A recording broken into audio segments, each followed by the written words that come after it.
Hi guys, James at Rampant Lion Reviews again for you today with another beer review. For this one, we are going to head down to Chile once again, and we're going to go to another brewery that I've never tried anything from before. Now, these guys are another relatively new addition to their local beer scene, but they've built up a very good reputation for themselves over the last few years, and they are still quite a small operation. It's quite difficult to get their beers outside of this particular region from what I understand, but they do seem to be quite diverse in their output. They do a wide variety of different styles, and apparently those beers are all pretty damn good. So definitely cool to be able to have a look at one of their beers here on the channel. Now, the one that we're going to have a look at today is a style that I do quite enjoy, one that I don't get to review all that often in fact, and I have heard pretty good things about this particular beer. So needless to say, I'm very curious to see what this one's going to have in store for us. Hopefully it's another good beer. Hopefully it makes for an interesting review, and as always, I hope that you guys watching enjoy my take on this one as well. So yeah, for this review then, like I said, we are going to head over to Chile in South America. We are going to go to the Chilean Patagonia region, which is about 2/3 of the way down the country. Chile is of course very, very long, and to be specific, we are going to go to a small city called Coyhaique, and that happens to be home to Cerveza Hudson. So we're having a look at my first beer from these guys today.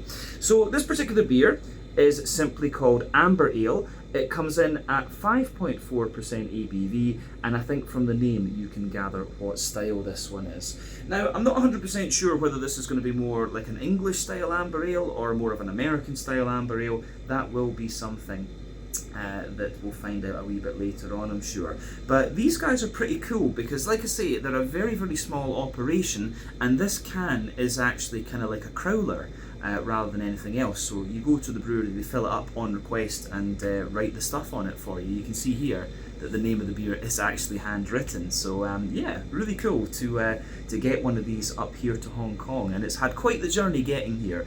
So in this review, a massive thanks to the lovely Miss Amanda once again for providing this beer. You will see another beer from the darker end of the spectrum reviewed from these guys in a couple of videos time.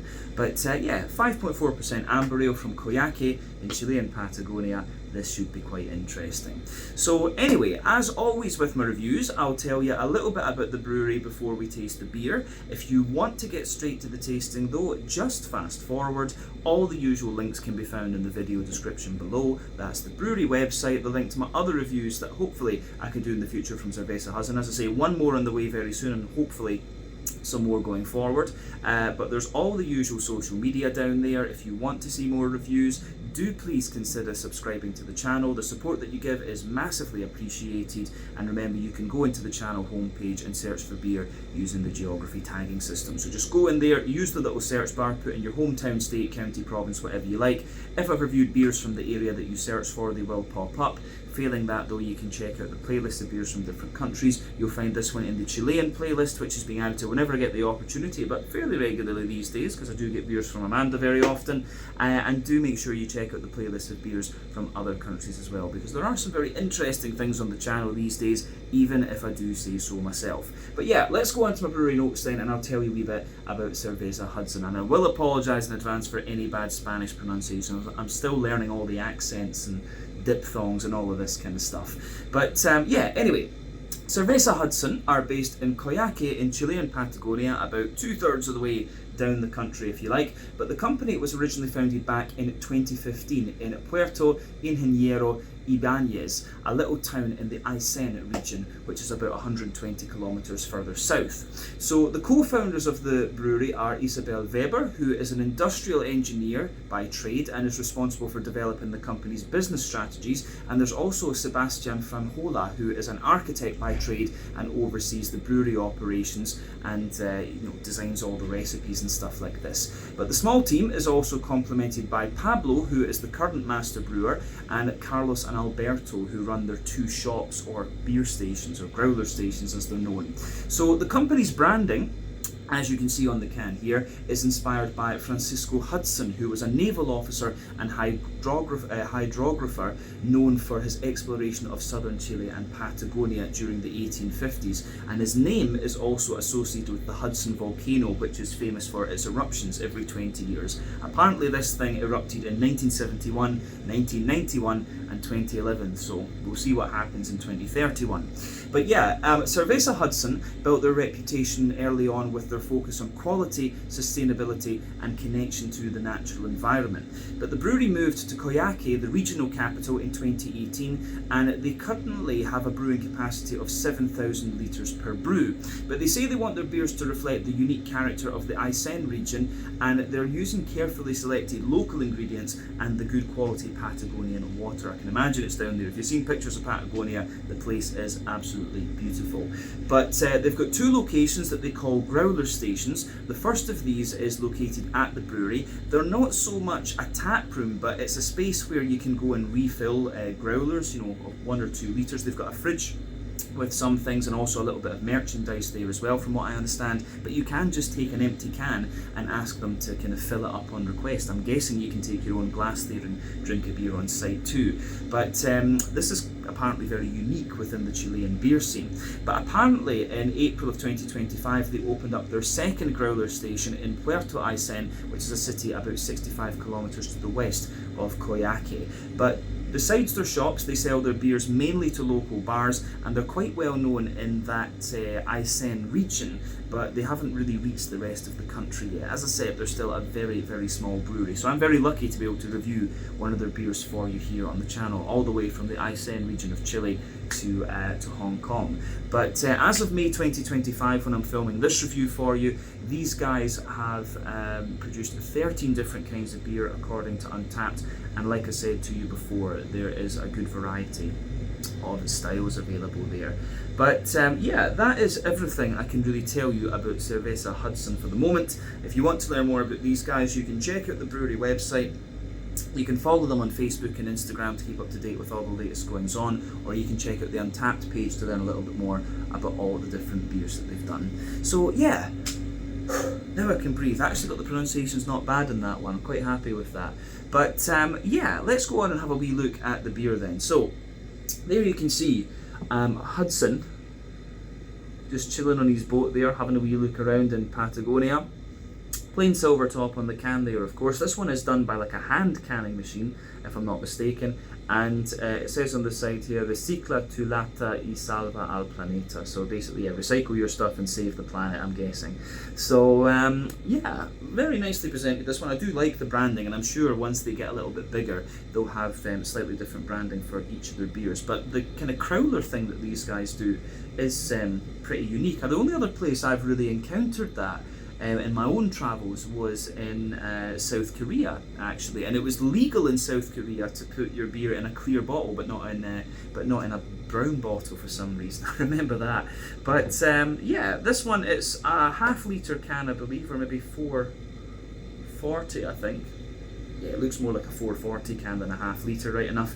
But yeah, 5.4% amber ale, this one. Let's get it out into the glass and see what it's all about. Oh, got a little bit excited there as we opened it up. I'm just hoping it doesn't explode. There we go. We'll just open it delicately. There we are. So, the beer was quite keen to escape, but there we are. And we'll just pour it a wee bit delicately because the can was a little bit hard. This beer has had quite the journey. It's had a flight into Santiago, then a flight up to 2 flights on its way up to America, and then 2 flights on its way here to Hong Kong. So yeah, it has had quite an adventure on its way here.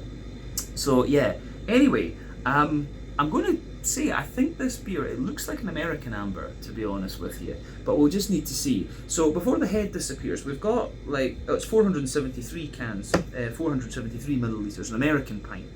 I just noticed that on the side there.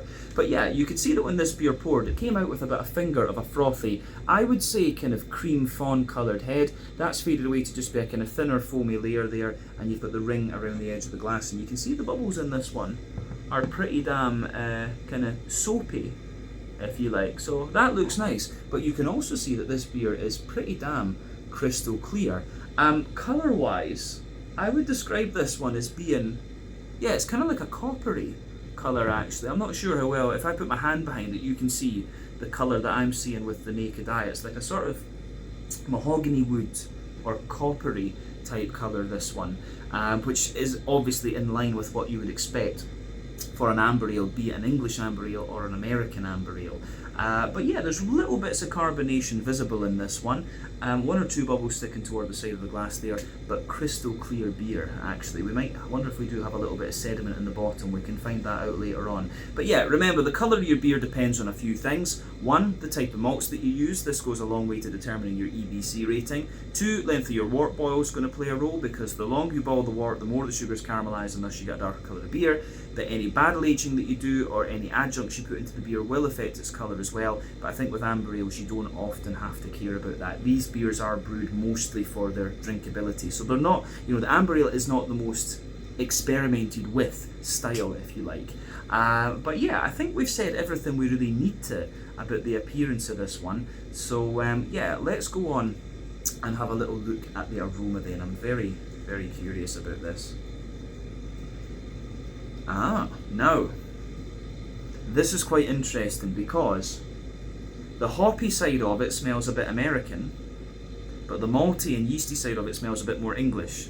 So I'm wondering if this is going to be somewhere in the middle. But I mean, we can talk about beer styles all day. The question should always be, is it a good beer? And that's what we're going to find out. So yeah, aroma wise, this is pretty damn nice. It does smell a little bit more kind of, the more that I smell of it, it does smell a wee bit more kind of traditional English than American, right enough. And at 5.4% ABV, that is more in line with what you would expect of an English traditional beer than an American one. If it was American, it would probably be like 6% or something like that. I think it would be slightly higher in alcohol. But yeah, it gives you everything you want. You've got a bit of breadiness in there, a wee bit of sweetness, some nice green component, and you've also got some nice fruity characters coming out of it as well.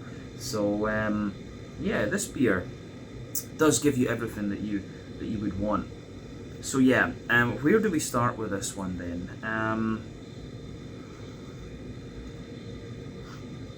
Yeah, so backbone of this beer, let's just break down that aroma and describe it for you more in depth. The backbone of this beer is like a kind of fresh, wholemeal, brown bready bread crust in there. There's a nice little touch of woody character to it. And there's a a little bit of like cracker and things too. So fresh, wholemeal, brown bready bread crust, a little bit of woody character, a little bit of Jacob's cream cracker as well. And then, yeah, on top of that, you've got a sweeter kind of wholemeal brown bready note, and then you have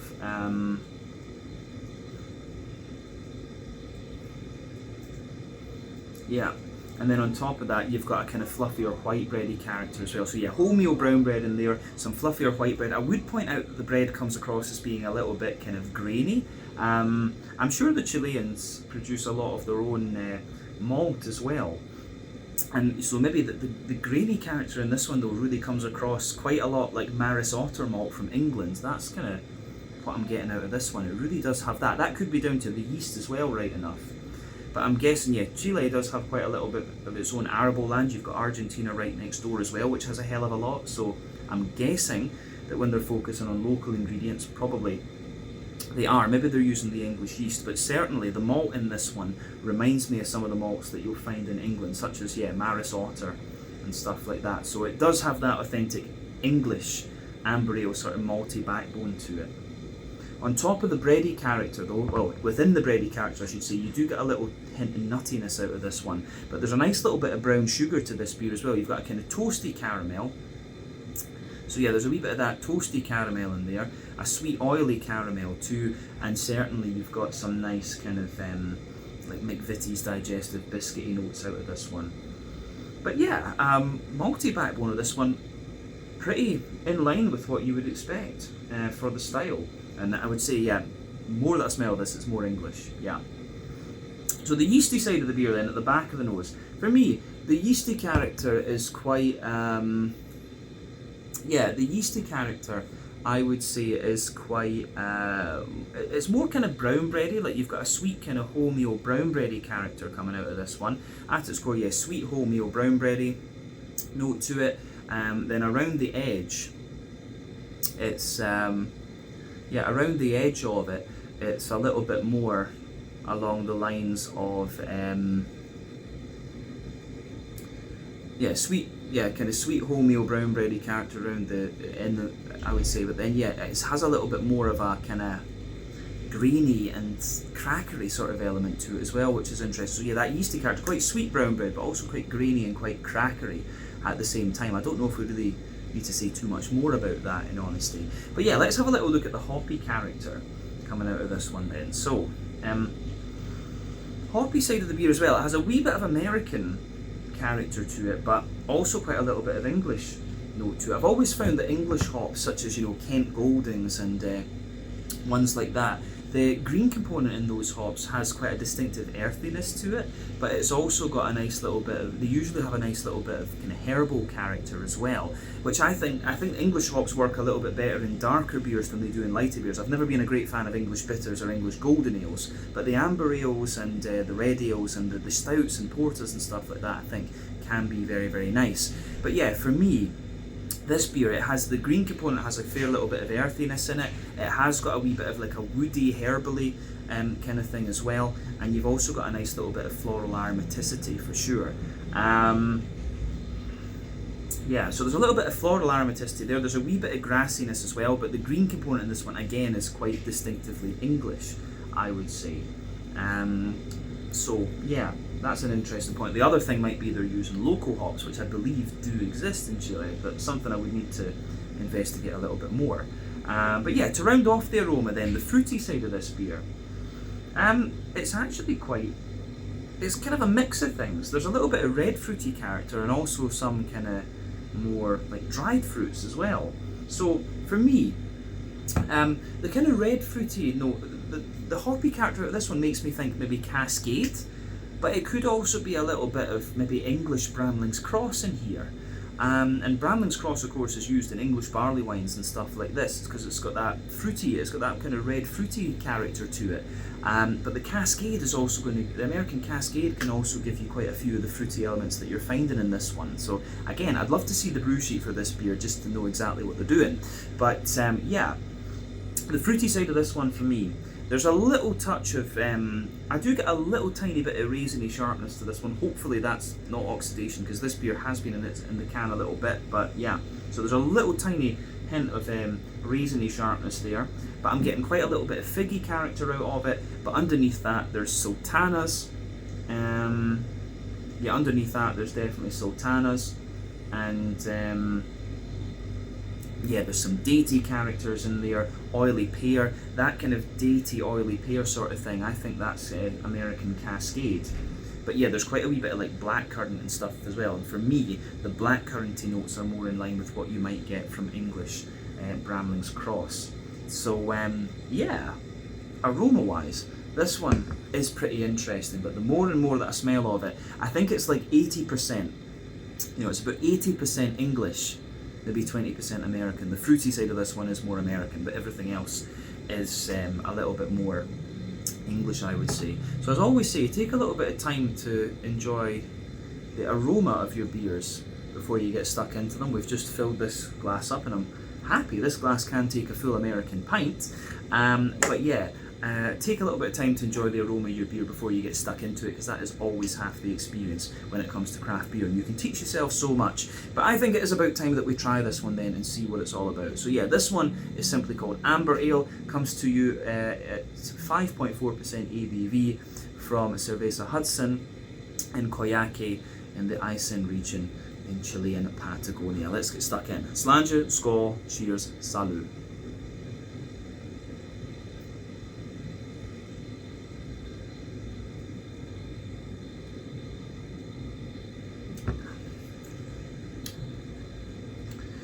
Yeah, I'm going to say straight away, this beer, it survives its journey in pretty good condition, we can say that.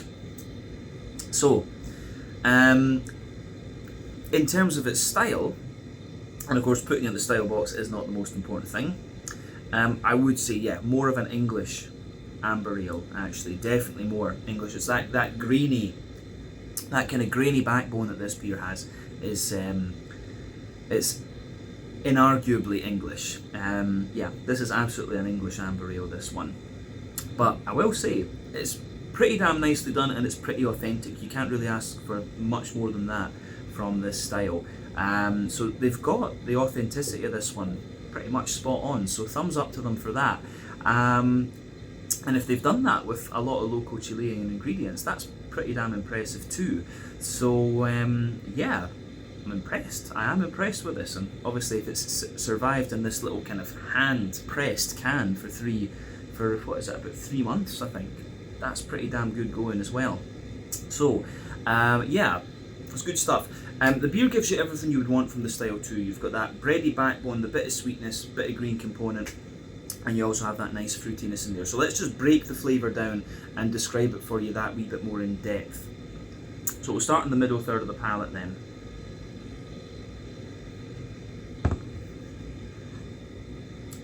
Yeah.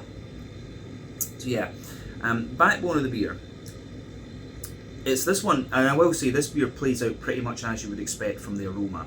But the backbone of this beer, you've got that fresh brown bready bread crust in there, slightly toasted bread crust, I would hasten to add.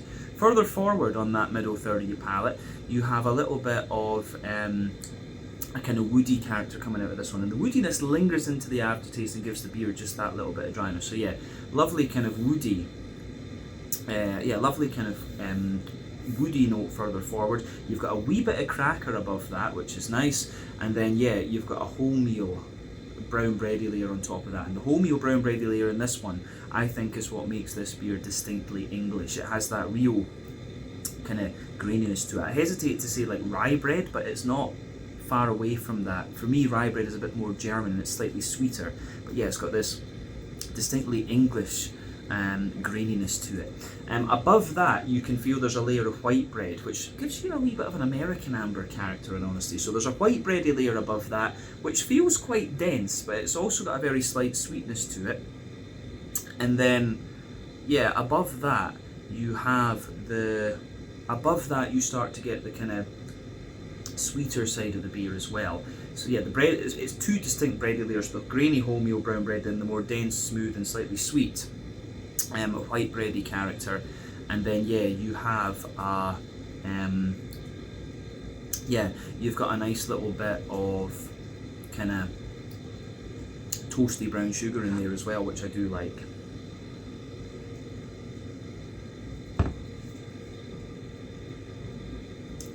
Yeah. So the way that goes together in this one, I have to say, is very nice as well.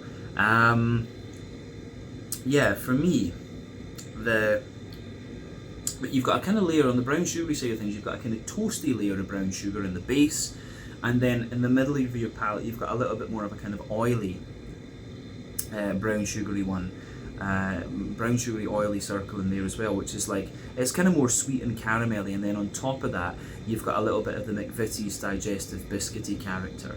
So yeah, this beer, the thing is though, the grainy side of it is pushing its way up. It really is kind of pushing its way up and pushing its way out, which is which I have to admit I really do quite like. And then yeah, you've got a lovely little bit of nuttiness pushing its way out of the beer as well, particularly further forward on the palate. So yeah, the malty backbone of this one, it's quite straightforward, but it's just really quite nice. This beer's a wee bit kind of nostalgic for me. It actually reminds me a wee bit of the Green Mantle Ale from Broughton Ales, the very first Scottish craft brewery. My dad used to love a Green Mantle Ale. This one is actually kind of similar to that one, that one as well, I would say. So yeah, again, wee bit of a nostalgia factor in here for me. I've not had a beer quite like this one in a good wee while actually. So yeah, interesting stuff. So that's the middle third of the palate. Let's go to the back third of your palate. So as I always say, generally speaking, sweeter flavours come out further forward on the palate, more dry and bitter flavours come out further back. And between middle and back third of your palate, you're going to get quite similar flavours, but just at different intensities. But yeah, border region between middle and back third of your palate, you get that nice little bit of bready build-up in there. You've got the brown bread underneath, and you've got the white bread on top, and a wee bit of the toasty brown sugar just at the very top there. But at the base of that back third of your palate, you've got some lovely you've got a lovely little bit of kind of the English kind of toasty bread crust in there, but it feels a little bit more dry, of course. Then you've got the Jacob's cream cracker above that. The brown bready layer, sits above that, and it feels a little bit lighter, taller, and more airy. It's just got a bit more graininess to it as well. Then the white bready layer is above that. You can say the same things about it, but it shows you that little bit of sweeter character we were talking about too. Then the toasty side of the brown sugar just kind of creeps over the top of that, I would say. And maybe some of it maybe has, I think into the aftertaste you get a very slight leatheriness out of the brown sugar too, a very slight leathery character, which is interesting. But above everything else on that back third of your palate, you have the yeasty side of the beer. So let's focus on those yeasty flavours for a minute.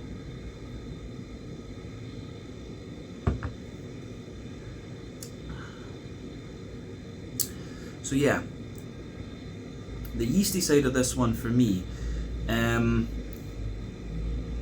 I would say at its core, it's got like a kind of dry, rye bready character.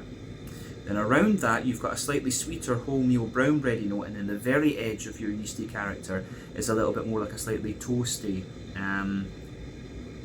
it's a little bit more like a very slightly toasty kind of bread crusty sort of note. But definitely, yeah, back third of your palate you can feel the flavour is taller. Then as you move further forward into the middle third of your tongue, it just kind of condenses down and squashes together that little bit more. So yeah, the way that this one goes together, I think, is really quite nice. Yeah, I think that's everything we need to say about the malty and yeasty side of things. And of course, with an amber ale, an English amber ale especially, that is where the focus is going to be. So let's go on to the hoppy side of things then, the green component of the beer. Green component of this beer, as I say, it is pretty damn English. Back corners of the palate, you've got a good little bit of earthiness there. Then as you move further forward, it's got a little bit of a woody, kind of herbal sort of thing to it. And yeah, as you push further forward from that, there's a nice little bit of floral aromaticity there. And then round the front curve of the tongue, it's just that little bit lighter and more sort of grassy, I would say. So yeah, the green component in this one is quite nice. It's a little bit oily and it does give you that little touch of bitterness, but yeah, interesting stuff. So let's go to the front third of your palate then, and the fruity side of things to round off the tasting section. Border region between front third and middle third of your palate, you get that nice little bit of bready build up in there. You've got the brown bread in the base, the white bread kind of sitting on top of that, and a wee bit of the toasty brown sugar. And again, the base of that front third of your palate, you've got the Jacob's, sorry, you've got the kind of toasty bread crust in there, the Jacob's cream cracker, the wholemeal brown bread, the white bread, a little bit of the toasty brown sugar, and then you get that nice oily bubble where the juicy fruity esters roll their way out of the beer. So let's have a little look at that fruity, juicy ester side of the beer then.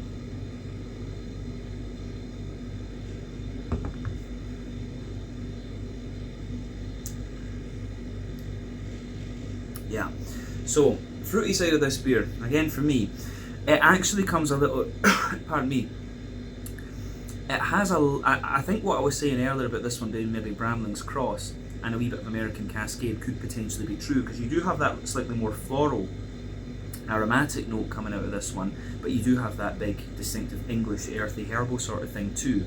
But the fruity side of this beer is pretty nice. I mean, there's a bit less red fruit in the flavour, I would say, than there was in the aroma. It's a bit more of a kind of dried fruity character you get out of this one. But yeah, further back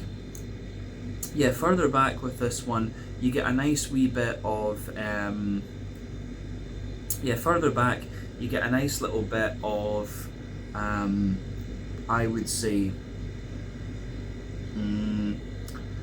there's a little touch of a prune to it, but then yeah, there's a wee bit of like a date and sultana kind of thing, you know, dry white green grapes. As you move further forward, there's a bit of a kind of figgy note and some kind of, well, I think there's quite a little bit of oily pear to this one as well.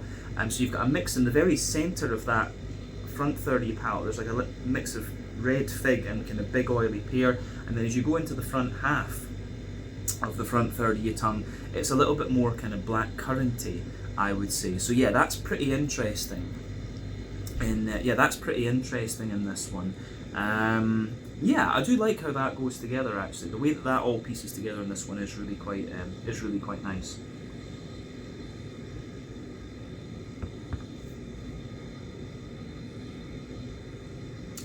Yeah. So for me, the kind of the fruity juicy esters that come across in this one are pretty nice. As I say, I think a mix of English Bramling's Cross and a wee bit of American Cascade in there. So yeah, fig, pear, sultana, and a wee bit of black currant. But I think the kind of datey sultana and sort of peary notes really are the ones that linger there into the aftertaste. But yeah, the wee bit of earthiness and the floral notes in this beer are interesting. And I think that slight bitterness that it has does make me think that there is a wee bit of American hop in there as well. It does have a wee bit of lingering bitterness to it. But yeah, all in all, again, I think calling this beer about 80% or maybe 75-80% English, 20-25% American is about right with this. But it's a very nice amber ale nonetheless, and I have enjoyed this one. So let's round off the review with a wee quick look at the mouthfeel. For me, this beer, I would say it's sort of bottom end of mid-bodied. The carbonation is very, very smooth in this one. It's got a lovely kind of clean and slick mouthfeel to it. They were talking about the quality of the Patagonia region's water. Makes sense in this one. You can feel it's a very, very clean beer, but the malt base has a wee bit of graininess underneath, smoothness in the middle, and a slight sweetness on top. You've got a fair little bit of, you've got a decent little bit of hoppy bitterness in this one. So yeah, you've got a decent little bit of hoppy bitterness in here, maybe about 25-ish IBUs, something like that, 30 at the absolute most. And then yeah, you've got a lovely wee bit of oily, fruity character to this one too. So yeah, all in all, it's a really nice amber ale, this one, about 80%, yeah, maybe 3/4 English, 1/4 American. I think that's a good way to summarise this one.